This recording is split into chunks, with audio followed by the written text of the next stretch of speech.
అధ్యక్షులైన రోజు నుంచి మన కార్యకర్తలకి అండగా, నాయకులకి అండగా, ఎక్కడ ఏ విషయం అవసరమన్నా కూడా పరిగెత్తుకుంటూ వచ్చి మనకి అండగా నిలబడుతున్నాడు. కాబట్టి కార్యకర్తలకు చెప్పేది ఒకటే, ధైర్యంగా ఉండండి.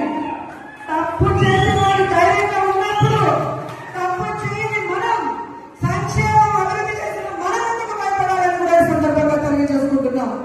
మీకు నియోజకవర్గంలో నేనున్నాను, జిల్లాలో కరుణాకర్ గారు ఎంపీ ఉన్నారు, రాష్ట్రంలో జగన్మోహన్ రెడ్డి గారు ఉన్నారని కూడా మేము అందరికీ తెలియజేసుకుంటున్నాం. మన పార్టీకి పోరాటాలు తప్ప కాదు, మన పార్టీ పోరాటంలో నుంచి పుట్టిన పార్టీ, ప్రజల కోసం పుట్టిన పార్టీ. ఈ రాష్ట్రాన్ని అభివృద్ధి చేయాలి అని ఏ కలవైతే వైఎస్ఆర్ గారు కన్నారో వాటన్నింటినీ కూడా 60-70 సంవత్సరాలు ఈ ప్రజలకు అందుబాటులోకి రావాలి అని పార్టీ పెట్టి మీకోసమే ముందుకు నడిచిన జగనన్న పార్టీ, ప్రజల పార్టీ, మన పార్టీ. ఎందుకు నేను ఇంతగా చెప్తున్నానంటే, ఈరోజు జగనన్న అనుకున్నవన్నీ సాధించాడు. ఆయన బిజినెస్ మ్యాన్ గా సక్సెస్ఫుల్,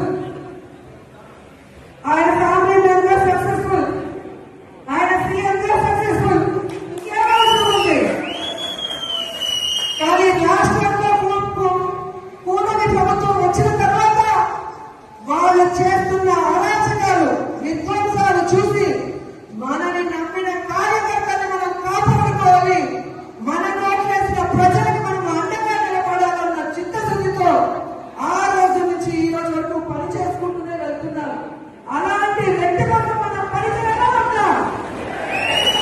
మరి ఎవడో కేసు పెడతాడని ఒకడు, ఎవడో జైల్లో పెడతాడని ఒకడు, ఉద్యోగం తీసేస్తాడని ఒకడు, ఇలా భయపెడుతూ మనని ఇంట్లో కూర్చోబెట్టాలనుకుంటున్న కూటమి ప్రభుత్వానికి మనం చెప్పాల్సింది ఒకటే, నువ్వు కేసు పెడతావా పెట్టా, జైల్లో పెట్టా,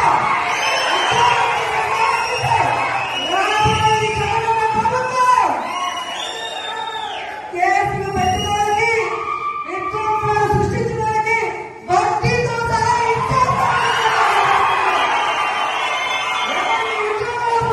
వాళ్ళందరికీ కూడా గుడ్ బుక్ లో పేర్లు వేసి వాళ్ళకు ఉద్యోగాలు వస్తాయి. ఎవరైతే ప్రభుత్వంలో ఇబ్బంది పడ్డారో ఆ ఇబ్బందుల నుంచి వాళ్ళకి బయటపడేసి వాళ్ళకి ఫస్ట్ ప్రయారిటీ ఇస్తామని కూడా ఈ సందర్భంగా తెలియజేసుకుంటున్నాం. ఇప్పటికే జగన్మోహన్ రెడ్డి గారు ప్రకటించిన విధంగా రైతులకి అండగా రాష్ట్ర వ్యాప్తంగా మొన్ననే పోరాటం జరిగింది. రేపు ఈ విద్యుత్ బిల్లుల పెంప మీద రాష్ట్ర వ్యాప్తంగా నియోజకాల వారీగా ఉద్యమం జరుగుతుంది. అందరూ కూడా వచ్చి ఆ ఉద్యమంలో పాల్గొనాలని కూడా ఈ సందర్భంగా తెలియజేసుకుంటున్నారు. అలాగే జనవరి 3వ తేదీ విద్యార్థుల కోసం ఫీజు రియంబర్స్మెంట్ కోసం జగనన్న పిలుపునిచ్చాడు. అందులో కూడా మనం అందరం పాల్గొనాలి, ఈ ప్రభుత్వానికి బుద్ధి చెప్పాలని కూడా ఈ సందర్భంగా తెలియజేసుకుంటున్నాను. ఎందుకంటే మనం సైలెంట్ గా ఉంటే పచ్చ ఛానల్లో అబద్ధాలు చెప్పడం తప్ప ఇంకోటి చేయదు. ప్రజలు ఎలా ఇబ్బంది పడుతున్నారు, విద్యార్థులు ఎలా మోసపోయారు, మహిళలు ఎలా కన్నీళ్లు పెడుతున్నారో రాష్ట్రం అంతా తెలియాలి. ఒక ఉద్యమంగా ఈ కూటమి ప్రభుత్వాన్ని ముంచేయాలని కూడా ఈ సందర్భంగా తెలియజేస్తున్నారు. ఈరోజు ఇంత వర్షంలో కూడా పార్టీ సర్వసభ సమావేశం అనగానే ఈరోజు ఒక్కొక్కరు జగనన్నకి మేమున్నామంటూ బయటకు వచ్చినందుకు మీ అందరికీ పాదాభివందనాలు తెలియజేసుకుంటూ ఈ కార్యక్రమాన్ని ఇక మన ఎంపీ గురుమూర్తి గారు మాట్లాడాలని ఆయనకి హ్యాండ్ ఓవర్ చేస్తున్నాను. Thank you so much.